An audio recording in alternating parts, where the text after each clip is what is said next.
Radio Sintonía, con criterio propio.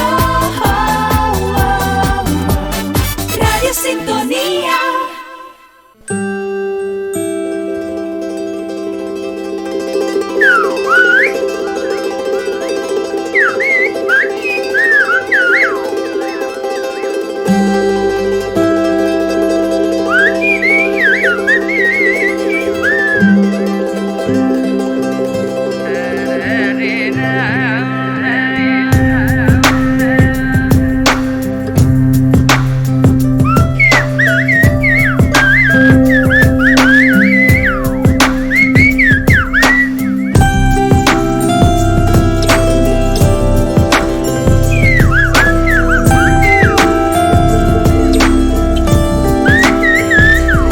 Decíamos esta mañana que recuperamos en esta temporada el espacio Guanil, realizado en colaboración con la Consejería de Cultura y Patrimonio Histórico del Cabildo Insular de Fuerteventura.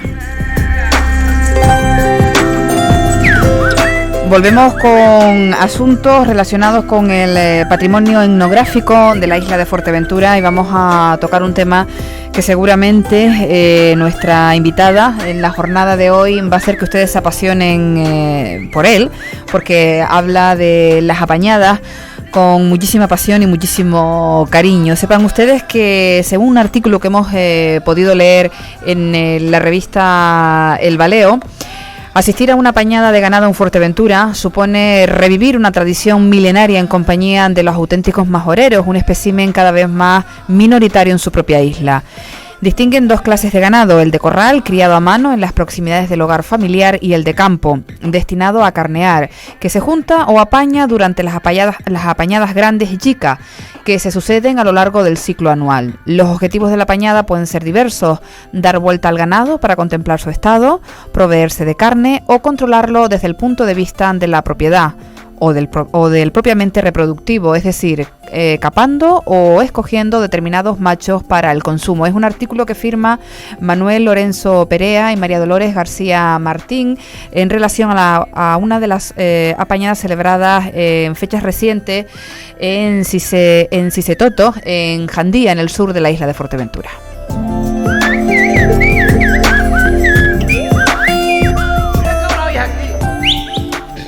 Tócala para arriba, anda. Anda para adelante, Martino. Tócala. ¡Hurria, cabra vieja aquí! Las cabritas hoy no quieren ir para la. ¡Hurria, demon! Tú, Martino, anda. Tócala para abajo, anda.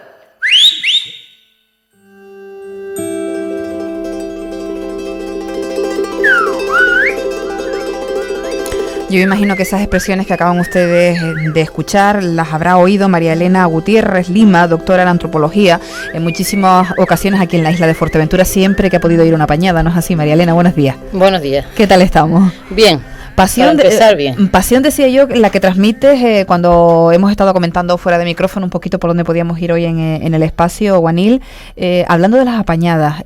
Bueno, pues ella ahora mismo está haciendo la carta etnográfica del Cabildo de Fuerteventura, y me imagino que pasión no solo por las apañadas, sino por todo lo que corresponde a los abuelos, ¿no? Porque no nos vamos a ir mucho tiempo atrás, ¿no?, en la carta etnográfica. No, porque la carta etnográfica que yo realmente la coordino, se hace a través de campañas con diferentes personas, de 6 meses, llevamos desde el año 2001, creo recordar, 2001, haciendo campañas por la zona del sur, se empezó por el municipio de Pájara, y ahora esta campaña está cubriendo la zona de norte, la zona del municipio de Oliva. De los abuelos, porque nosotros, bueno, aparte de que utilicemos las fuentes escritas, nosotros nos basamos fundamentalmente en la información recogida a través de una entrevista oral, ¿no? Entonces la vigencia que pueda tener o el recuerdo puede llegar a una tercera generación, la del abuelo, del padre que contaba, y después lo que ellos han vivido, ¿no? Entonces a mí es verdad que me apasiona mucho como majorera y por profesión, por ser antropóloga. Me gusta mucho lo que cuenta la gente, ¿no? Y sobre todo me gusta escucharlo. Y entonces me apasiono por dos cosas: porque me gusta lo que cuentan y porque siento que parte de lo que cuentan dentro de poco no va a existir, ¿no? Mucho se ha perdido, y otras, si no se recoge de manera urgente, pues evidentemente nos vamos a quedar sin esos conocimientos que suponen un recurso para los majoreros, ¿no? Los majoreros de antes y los majoreros de ahora, ¿no? Me decía antes María Elena que bueno, la pena que le da cuando no le da tiempo por fallecimiento de hablar con una persona mayor es tremenda, porque con esa pérdida se va no solo la vida humana de la persona que fallece, sino también una larga lista de cosas, ¿no, María Elena? Sí, porque los viejos a los que tenemos acceso ahora realmente no son los más viejos, o no son los que yo conocí como más viejos, ¿no? Ahora, pillar ahora mismo a una persona de 95 años es casi, vamos, un lujo. Y entonces yo te contaba antes que me pasó hace poco con una señora que murió muy lúcida, además que tenía referencias de ella muy buenas. Y le dije al nieto, digo, bueno, ahora cuando pase el verano, dile a tu abuela que no se muera, por favor, que espera aunque sea que pase el verano, porque claro, te tiene que morir alguna vez, ¿no? Pero justo en julio, para el cumpleaños murió, ¿no? Entonces digo, bueno, no se puede hoy con un viejo, no se puede uno despistar, porque mañana no está, ¿no? Entonces, igual te pasará uno, pero uno no tiene el conocimiento que tiene un viejo, ¿no? Entonces, bueno, pues, somos más prescindibles. ¿La posibilidad de terminar la carta etnográfica de Fuerteventura en el tiempo la hay, María Elena? Sí, de todas maneras, ahora nosotros lo que estamos haciendo casi es una recogida de datos, más pues te comentaba antes, ¿no? Generalmente se le da mucha más importancia a los bienes materiales, pues yo qué sé, en el caso de la actividad ganadera, igual a una gambuesa, que a mí me parece bien, y ojalá se mantuvieran y se recuperaran todas, ¿no? Pero creo que una piedra aguanta más que, siempre lo suelo decir, ¿no? Que una piedra aguanta más que una persona, ¿no? Que un ser humano. Y entonces, para mí es más urgente porque sin esos conocimientos técnicos, de todo, de paisaje, de recursos, de maneras de funcionar, de adaptarse a un territorio concreto, eso no lo puedes obtener si no es a través de esas personas, ¿no? Entonces, de una piedra, pues sí puedes averiguar, ¿no? Por unas pruebas físicas, por lo que sea, ¿no? Pero si la tienes ahí, a los viejos no, los tienes hoy y mañana ya no, ¿no? Como les decíamos los oyentes de Radio Sintonía, dentro de ese patrimonio etnográfico que tiene la isla de Fuerteventura, hoy nos vamos a referir a esta actividad, concretamente a la apañada.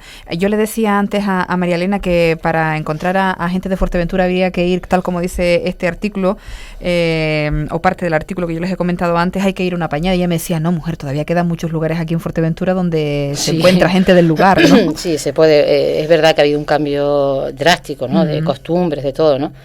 Pero yo creo que no solo las apañadas. De hecho, en apañadas sí es verdad que se encuentra gente de Fuerteventura, pero cada vez te encuentras gente también de otros sitios. O sea, que eso hay de todo, como quien dice, ¿no? Pero yo creo que sí, que las apañadas ahora mismo representan, no solo las apañadas, ¿no? Sino todo el mundo, todo lo que... la apañada, como si dijéramos, es algo que condensa todo un mundo de sabiduría, que es la actividad pastoril, ¿no? En Fuerteventura, la actividad pastoril, la ganadera y la agrícola, pero sobre todo la pastoril, ¿no? Entonces, si tú me dices qué valor, por ejemplo, qué valor etnográfico, ¿no? O patrimonial tiene una apañada, eso, bueno, yo incalculable. Creo que es incalculable. Por un lado está lo que te decía antes, lo que es el patrimonio inmaterial que se llama, que no se le ha dado, por desgracia, no se le ha dado tanta importancia como al material, desde que salen las primeras leyes de patrimonio y de protección, ¿no? Pero, sin lugar a dudas, es para mí, ¿no? Desde una apañada te dice acerca no solo a nivel meramente descriptivo de lo que es, de lo que ves, ¿no? Sino también de toda una serie de conocimientos, técnicas, infraestructuras que tiene, porque una persona, yo a veces lo hablo con la gente así más cercana, ¿no? Digo, si de verdad pudiéramos acceder a todos esos conocimientos que son acumulados a través de siglos, ¿no? De una práctica concreta, ¿no? Si pudiéramos acceder realmente a esos conocimientos, bueno, yo creo que son impresionantes, ¿no? Porque no solo es del animal, que la relación con el animal es tremenda, ¿no? Lo que sí ellos saben, ¿no? Sino de un territorio concreto. Tú hablas con una persona mayor que se dedicara al pastoreo, ¿no? No otra persona, al pastoreo, a la agricultura, ¿no? Y te pueden describir cada loma, cada risco, cada paso, un acceso, todo tiene nombres, nombrados, conocidos, primero porque caminaban, y segundo porque era parte del sitio en el que se movían, ¿no? Y después también tiene no solo del territorio, sino también de los recursos que tiene ese territorio, ¿no? Del agua, donde están las mejores, el agua, los pastos, cómo irse moviendo de una zona a otra para no hacer daño. Yo qué sé, es impresionante, ¿no? Y después del ganado, ¿no? El conocimiento que tienen de un ganado, ya se describen desde las crónicas antiguas, ¿no? Precisamente vamos a comenzar por el origen de la apañada. Yo sé que María Elena siempre que va a una apañada aprovecha además de para tener más conocimientos de la propia actividad en sí, para todo lo que acaba de comentar, ¿no? Para todo lo que rodea al majorero y bueno, cómo ha ido evolucionando y todo lo que recuerda, ¿no? de sus antepasados. Es por lo tanto una fuente de sabiduría, ¿no? La gente que va a las apañadas. Pero si nos remontamos al origen de las apañadas, para ir, marcando puntos? Yo creo que María ahora Elena. mismo hay datos suficientes, ¿no? Vamos a nivel histórico y con rigor, ¿no? Para decir que no solo la pañada, sino toda la actividad, gran parte de la actividad pastoril de Fuerteventura guarda una relación directa con la sociedad aborigen, ¿no? Es evidente que se han dado cambios, como es lógico, a través del tiempo, ¿no? Pero hay cosas así que tú dices, bueno, si la sociedad aborigen se adaptó a un medio como era este, que no ha cambiado tanto en los siglos, ¿no? En el terreno árido de principio, ¿no? Y se adaptó a él, ¿no? Y desarrolló toda una serie de conocimientos. Es evidente que en la etapa ya post-conquista, primero que fueron ellos quienes continuaron haciendo la actividad, porque eran los que conocían el territorio, conocían los ganados, el comportamiento, los accesos. Y después, indudablemente, tuvo que haber un sincretismo, ¿no? Entre esas técnicas y conocimientos aborígenes y los nuevos que se aportaron con los pobladores, ya fueran europeos o berberiscos, ¿no? Y señas de eso, ejemplos, por ejemplo, puede ser el que se mantuviera siempre como los dos tipos de ganado, ¿no? El ganado que estabas tú leyendo en ese artículo, sí. Perera, el ganado doméstico, como si dijéramos, que ahí habría como dos diferentes, ¿no? La jaira, que es la que siempre está en la casa, que es la lechera, la que se alimenta de una manera diferente, y el pastoreo, el ganado que se lleva a pastar, ¿no? Que va al pastor. Que lleva al pastor y que cuida al pastor, porque ese es el término, cuidar el ganado, ¿no? Y después el otro ganado, que es el ganado de costa, el que se envía a la costa, y eso se mantuvo desde la época aborigen, según los escritos que hay, que yo tampoco es que sepa o controle tanto del mundo aborigen, ¿no? Pero sí es lo que se viene manteniendo por los historiadores, ¿no? Esa es una, ¿no? El tema de tener dos tipos de ganado que se ha mantenido hasta ahora, porque realmente es el aprovechar unos terrenos improductivos de la costa, que es donde la costa es costa, significa realmente eso, zona de terreno improductivo donde se suelta el ganado, ¿no? Entonces, de utilizar esos terrenos, que a nivel agrícola en la época de origen ya sería otra cosa, ¿no? Pero para nosotros no se van a utilizar porque son terrenos malpaíses, hables, eriales, amplios, ¿no? Entonces, no son cultivables. Exactamente, ¿no? Entonces, es una manera de aprovechar, de sacar recursos de un territorio que de otra manera no se obtendrían, ¿no? Tú sueltas una cabra en la costa y lo que esa cabra, lo que ella ramonea por allí, lo convierte en carne y en leche, ¿no? Para el consumo del pastor, ¿no? Sin que éste tenga que emplear ni tiempo, el único que tiene que, para controlar que esté allí, marcarlo, bueno, lo que vamos a contar un poco de lo que es una pañada, ¿no? Lo que se hace. Otro ejemplo de conexión o de continuidad de las prácticas aborígenes, por supuesto la pañada, que ahora ya lo hablaremos, pero también eso se da en casi todas las sociedades pastoriles, realmente, ¿no? Entonces, los majoreros y los aborígenes, o los majoreros antiguos, tenían la estrategia de mantener un número elevado de reses, ¿no? Sobre todo porque se suele hacer es una estrategia, ya te digo, conocida en casi todas las sociedades pastoriles, sobre todo las que pastorean en desiertos, en zonas eriales, ¿no? De mantener un número óptimo de reses que está entre el máximo que pueden soportar los pastos y el mínimo que permite la supervivencia del grupo, ¿no? Entonces ahí se establece una media, porque claro, son ganados de cabras y de ovejas, mayoritariamente de cabras, que sufren fluctuaciones en el tiempo drásticas, ¿no? Puedes tener un ganado amplio y en un año malo de sequía quedarte con 3 o 4, ¿no? Entonces esas cabras que están en la costa, primero, no las tienes que cuidar ni mantener, con lo cual tienes un ganado ahí de reserva, es como si fuera un stock que tú tienes ahí de reserva, para épocas malas tú las reconstituyes el ganado, utilizas carne, pues eso, recompones otra vez la ganadería, ¿no? Te permite en épocas bajas o en épocas de crisis recomponer esa ganadería, ¿no? Bien, pues vamos a ver cómo se produce, primero ¿para qué? ¿Para qué se hace una pañada? Y luego vemos el desarrollo, ¿te parece? Vale.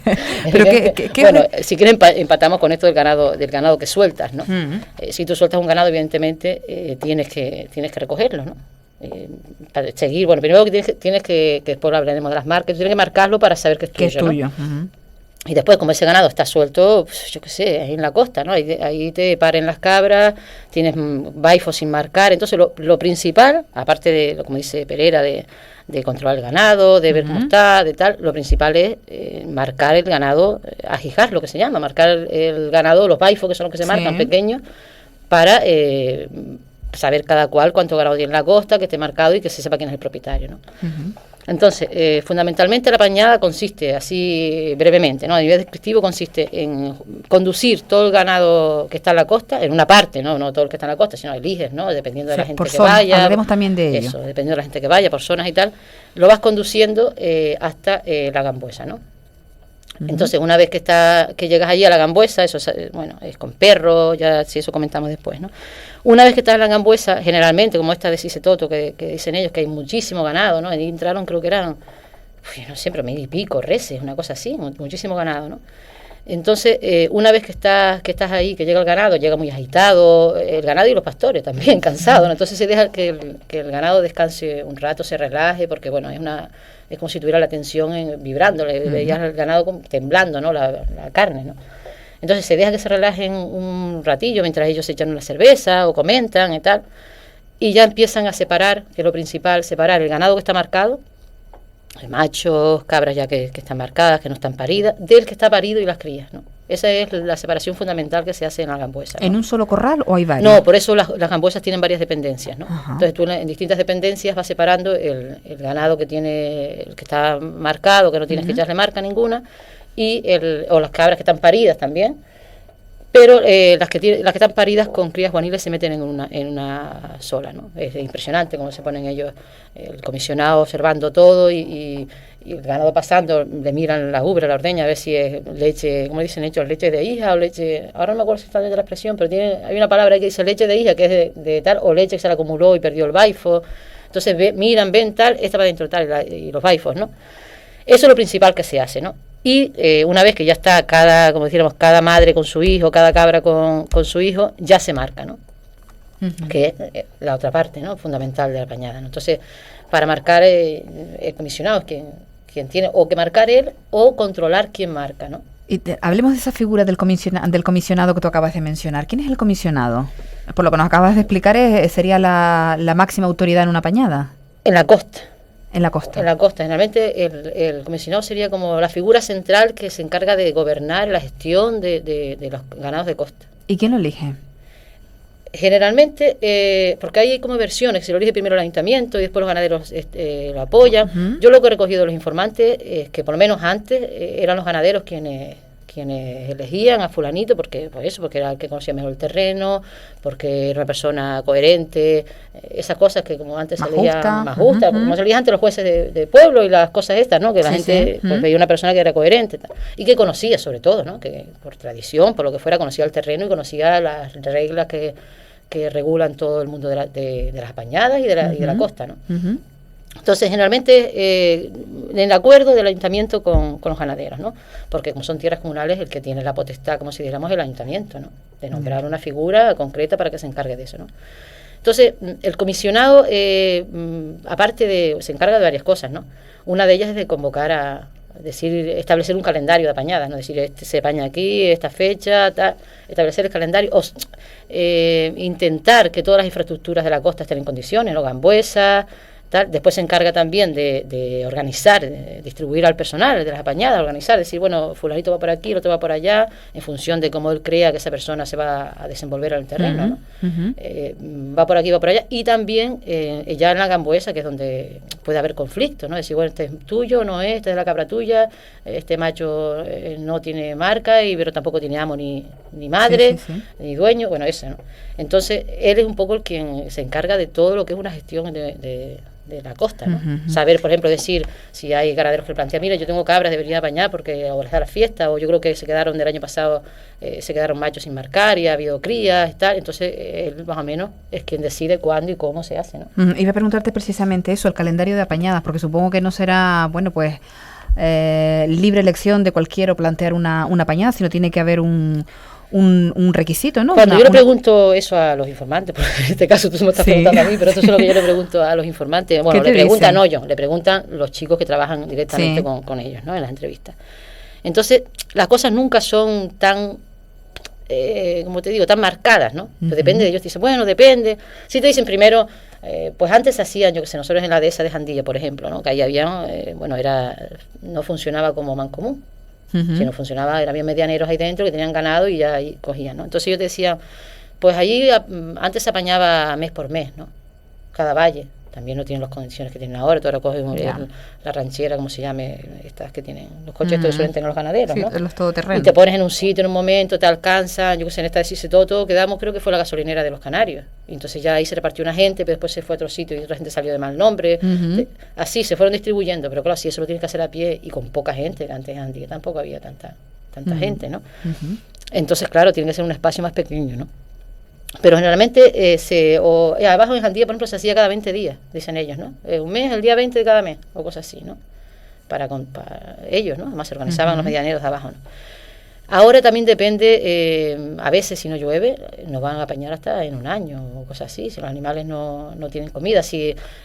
O el tiempo de cría, por ejemplo, María Elena, que hace falta cuando antes. ya hay muchos animales, lo que te decía antes, cuando hay ya muchas crías, entonces sí se decide porque esos animales hay que marcarlos, ¿no? Porque generalmente se marcan de pequeños. Antes de un año ya no se considera que sea una cría, ¿no? El baifo es de un año y ahí es cuando se marca, ¿no? Entonces depende. Yo con gente que hablo así fuera de las entrevistas, cuando hablo de ¿y van a apañar ahora? No, pues depende, vamos a ver, porque igual el año pasado que se creía que no iba a llover mucho, que solo en el Jable se mantenía hierba para los animales, y no, pues estamos pensando si recoger los animales, pues ellos se mueren. Hoy hay posibilidad de recogerlo, me refiero a alimentar en tu casa, con millo, con pienso, lo que sea, ¿no? Antes no, antes ese ganado lo tenías prácticamente que dejar allí, ¿no? Si escapaba y si no... Bien, pues, pero no solo, como decíamos antes, se hace una pañada para marcar, sino se hace también una pañada para saber cuánto ganado hay, como leíamos en el trocito de artículo que señalábamos antes, y se hace apañada también para matar las cabezas de ganado, para coger carne, ¿no? Te decía que las dos principales es ajijar y marcar, ¿no? Eso es lo principal, que se hace un apañado, o el objetivo fundamental, ¿no? Pero también ahí se castran los baifos, porque se entiende que si se castran engordan más rápidamente, produce más carne, ¿no? Se selecciona el ganado que la gente quiere llevarse para las casas, para disfrutarlo, ¿no? Hay gente que quiere porque es el día de la fiesta, gente que coge baifos, gente que coincide con épocas de venta como Navidad o épocas de venta de baifos, ¿no? Entonces te llevas baifos para sacrificarlo para tu casa o para venderlos, ¿no? También se suelen aliviar las ubres de las cabras, ¿no? Porque llevan mucha leche y entonces para soltarla otra vez antes se liberan.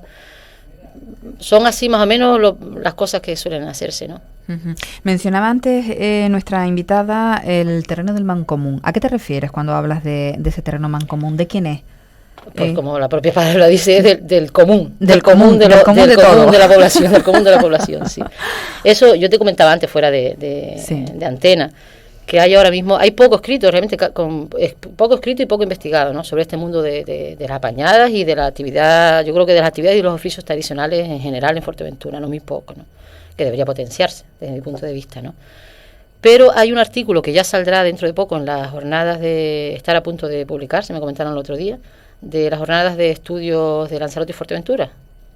Y ahí Paco Cerdeña, o Francisco Cerdeña, que es historiador, tiene un trabajo, yo por lo que le escuché en las jornadas, ¿no? En su ponencia, un trabajo muy bonito sobre la transformación de la costa de Fuerteventura, ¿no? De cómo se transformó desde el periodo prácticamente postconquista hasta ahora mismo, ¿no? Entonces yo el otro día lo llamé porque me parecía curioso que no hubieran comisionados, que después sí que lo comentamos, en Tuineje, en zonas que tradicionalmente se apañó y había en costa, o en La Oliva, que eso era una zona tremenda de zona de costa, ¿no? Sobre todo porque son casi todo malpaíses y zonas areales, se podía entender, ¿no? Menos la zona que está hacia el interior, en tierras de agricultura, ¿no? Y entonces él plantea la reducción de costa, ¿no? Antes era toda la costa, por eso se llaman costa, prácticamente era casi toda la costa, porque los terrenos así agrícolas, los valles fértiles estaban en el interior, como están ahora, ¿no? Entonces zona. Pero a lo largo de los siglos, por ejemplo, a partir del 19 hay una campaña fortísima de reducción de la costa majorera, ¿no? Me refiero por diversos motivos. En el norte, lo que se llamaba la dehesa, que nunca se sabe si eso fue dehesa o si se refiere a la gente amascona, que era además el término más amplio de la costa, ¿no? Pero hay un litigio importante que es el motín, se llama el motín de Uriamen.